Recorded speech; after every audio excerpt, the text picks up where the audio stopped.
Hi everyone, nice to be back. So I have some exciting news, which is that I have decided to go ahead with my whole jaw surgery journey, which is going to be a long one. And so I just wanted to do a bit of a deeper dive on what exactly the surgeries are that have been proposed to me, and what I'm going to be putting myself through for the next couple of years probably. So for anyone who didn't see my last video, I talked in that about why I was looking into jaw surgery and why I've been recommended it by my orthodontist and also subsequently a jaw surgeon. And I really went into all of the reasons why I wanted to go ahead and also all the reasons why I was a bit nervous about it because it's quite scary. But I'd really like to go into a bit more detail today on the actual procedures that I'll be going through. I'm going to look at my x-rays and show you a little bit of the detail. I'll do a quick side profile. So the problem is that my lower jaw is very far back, it sits very far back. You can see I don't really have any defined jawline here, and that causes me kind of a couple of issues. One being sleeping. I snore a lot when I sleep, and it's because the jaw is pressing on my airway and pushing me back. And another issue is also the top jaw is also far back, which means I have a kind of quite flat face, and that restricts breathing in my upper jaw as well, and also means that my teeth are clashing at the back. I have a big overbite, and so the only place where I can actually bite is right on my back teeth, and so those teeth are wearing away really, really quickly. If you want to see more about the issues that I have, then go check out my old video, but I'm going to talk about how my orthodontist and my surgeon would like to go around fixing this. The process kind of goes in 3 or 4 stages. So first stage is to have surgery to widen my upper palate. So if I smile, you can only really see the front set of teeth. Normally when you smile, you'd hope to have like a much wider smile. And the reason you can only see my front set of teeth is because my palate is very, very narrow. So if I show on my x-rays, let me move over here. If I show on my x-rays, you can kind of see that the top ones go in much more strongly than the bottom ones, and that's because they're very narrow. So the first surgery is called SAPI, Surgical Assisted Rapid Palatal Expansion. And what happens is during the surgery, they cut down the middle of my palate and then put an expander in, which sits in my teeth. It's a piece of orthodontics. It sits on my teeth, and every day I have to turn a key, and that will literally pull apart the 2 sides of my upper jaw, of my palate, and I'll end up with a hole in my teeth because the 2 middle teeth will get pulled apart. So I'll probably have a big kind of tooth gap for a while. During that stage, the aim is to widen the upper palate.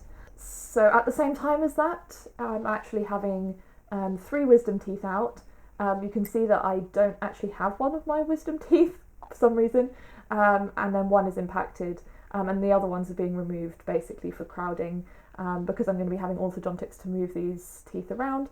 They want as much space as possible to work with, and my teeth are already overcrowded. They're all really, really tightly close together, so they've always been difficult to clean and to floss because they're just so packed together.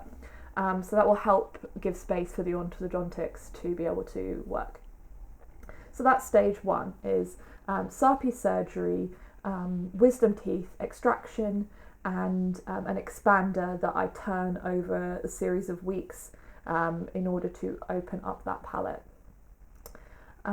which all sounds kind of nasty. Then the second stage is braces.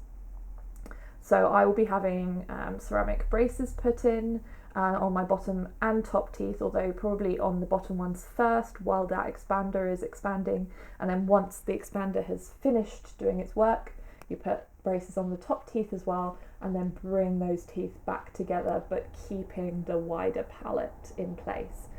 So bringing those teeth round to keep the expansion.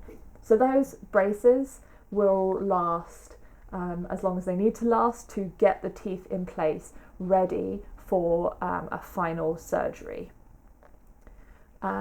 So stage 3 then is double jaw surgery. And what this means for me, people use the term double jaw surgery to mean quite a lot of things, because some people will be moving jaws forward and some people will be moving them back. But in my case, both the lower and the upper jaw would be brought forward. This is because they are too far back, and it will also open up the airway at the bottom, but also open up the airway at around my nasal passages as well. Hopefully, actually, the SARPI and the expansion of the palate will be beneficial in opening up my nasal airways, but the second surgery will certainly improve even further on that. Essentially, there would be incisions at the kind of back of my lower jaw, kind of partway along, and then the jaw is brought forward and screws are put in to keep it in place. And then similarly on the top jaw, a similar thing happens. The top jaw is actually called a Lefort 1 surgery, which I believe means that it's creating an incision that goes along the top of my jaw and just to my kind of nose there. And so then that part of the jaw can be shifted forward and screws and plates put in place to keep the jaw in place. In theory, that's the main goal, is getting to this larger surgery. It's extremely difficult to recover from. It's 6 to 8 weeks of recovery, and quite unpleasant. So I'm kind of seeing this first SARPI surgery as a practice run. I know it won't be exactly the same. It will be a way of seeing how I deal with all the unpleasantness and all of the kind of recovery that I need to do. After that second surgery, there might be things still ongoing. You normally need to continue to wear braces for a little while, sometimes wearing bands to keep your jaw in place, to keep it forward, to keep the bite staying forward. Sometimes people choose to have the plates removed, although that's kind of optional depending on how much they bother you or don't bother you. And obviously sometimes things might go wrong and you need a kind of follow-up surgery to fix something that might happen. Hopefully that's given you some more detailed information about the process that I'm expecting to go through. I can't honestly say that I know exactly how long it's going to take. My surgeon estimates that the orthodontics would only take 9 to 12 months, but it can take up to 15 months. And it really just depends on how your teeth react to the braces and how fast your orthodontist works and how often you can see them to tighten and move into the right positions. So as a summary, my process that I'm expecting to go through will be SARPI surgery and installing a palate expander, as well as wisdom teeth extraction, then braces, and then double jaw surgery to bring both jaws forward.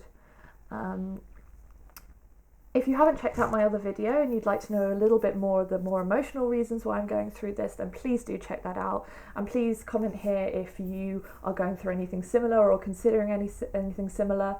Please do like this video if it's been useful, and subscribe. I've also started an Instagram account, so if you want to see more pictures of what I'm going through, you can check out my Instagram account. I'll put it in the description. And as I say, please subscribe here if you'd like to continue to follow this. I'll be starting this journey really, really soon, and I'm kind of just ready to get going.